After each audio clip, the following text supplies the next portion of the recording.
Araw-araw, nagsasalita tayo ng isang wikang unti-unting tinanggalan ng tula at sining. Gumagamit tayo ng Ingles para sa negosyo, Taglish sa casual na pagte-text, at mga makabagong slang sa social media. Ngunit sa ilalim ng ating pang-araw-araw na pakikipag-usap, may nakatago sinaunang talasalitaan ng mga malalalim at maririkit na salitang Tagalog na dahan-daang naglalaho. Mga salitang hindi lang basta naglalarawan ng mga bagay-bagay, kundi nagpapahayag ng mga komplikadong emosyon ng tao na hindi kayang tapatan ng wikang Ingles. Ngayon, bubuksan natin ang nakalimutang diksyonaryo. Narito ang 5 malalalim na salitang Pilipino na kailangan nating muling buhayin. Una, pahimakas. Sa makabagong pakikipag-usap, kapag may aalis, sinasabi natin ay paalam o kaya goodbye. Ngunit ang pahimakas ay lubhang kakaiba. Ito ay nangangahulugan ng pinakahuling pamamaalam ng isang tao bago mamatay, o ang huling pahayag bago ang isang habambuhay na paghihiwalay. Taglay nito ang mabigat at madamdaming bigat ng kawakasan. Kung babasahin mo ang makasaysayang salin sa Tagalog ng huling tula ni Dr. Jose Rizal, ang Mi Ultimo Adio, ito ay napakagandang isinalin bilang huling pahimakas. Ito ay isang salitang nababalot sa pighati at walang hanggang karangalan. Pangalawa, muni-muni. Ngayon, kapag tayo ay labis na nag-iisip o nagde-daydream, sinasabi nating tayo ay nag-iisip o tulala. Ngunit ang mag-muni-muni ay isang mas aktibo at espiritual na proseso. Ang ibig sabihin nito ay ang malalim, tahimik, at mapagmuni-muning meditasyon sa sarili. Ito ang kilos ng paglayo sa ingay ng mundo, pag-upo sa gitna ng kalikasan, at pagsusuri sa iyong sariling kaluluwa at mga kaisipan. Sa makabagong mundong puno ng walang katapusang pag-scroll, mga notification, at pagkabalisa, ang sinaunang konsepto ng muni-muni ang eksaktong kailangan ng ating kalusugang pangkaisipan.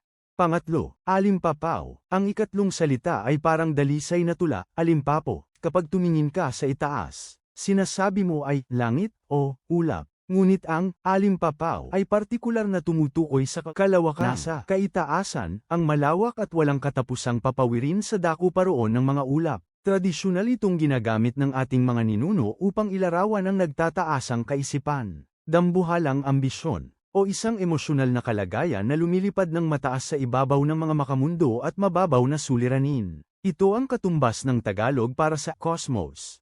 Pang-apat, marahuyo. Kung may nakikita kang maganda ngayon, simpleng, maganda, o nakakaakit lang ang iyong sinasabi. Ngunit ang marahuyo ay mas malalim pa sa payak na pagkaakit. Ito ay isang pandiwa na nangangahulugang lubos na mabihag, mapatunganga sa paghanga, o ganap na maakit sa kagandahan, biyaya, o talino ng isang tao. Ipinapahiwatig nito na parang may oras iyon o sumpang binitiwan sa iyong puso. Ito ang uri ng matindi at makatang pag-ibig na dating nagbibigay kahulugan sa tradisyonal na panliligaw, ngunit nawala na sa panahon ng mga casual na dating apps.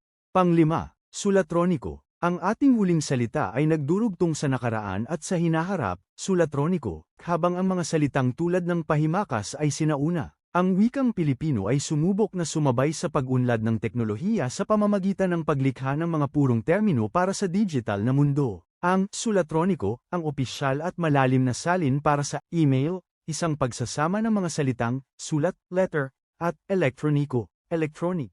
Kapag hininto natin ang paggamit sa mga malalalim na salitang ito, hindi lang tayo nawawala ng bokabularyo, nawawala rin sa atin ang mga natatanging paraan kung paano naintindihan ng ating mga ninuno ang karanasan ng tao. Mabuti ang pag-unlad, ngunit mahalaga ang pagpapanatili ng kultura. Alin sa 5 salitang ito ang iyong paborito? Hamonin ang iyong sarili na gamitin ang isa rito sa isang text message ngayon. Ibahagi ang inyong mga naiisip sa comment section. Mag-subscribe sa Filipino, at magkikita-kita tayo sa susunod nating pagtalakay.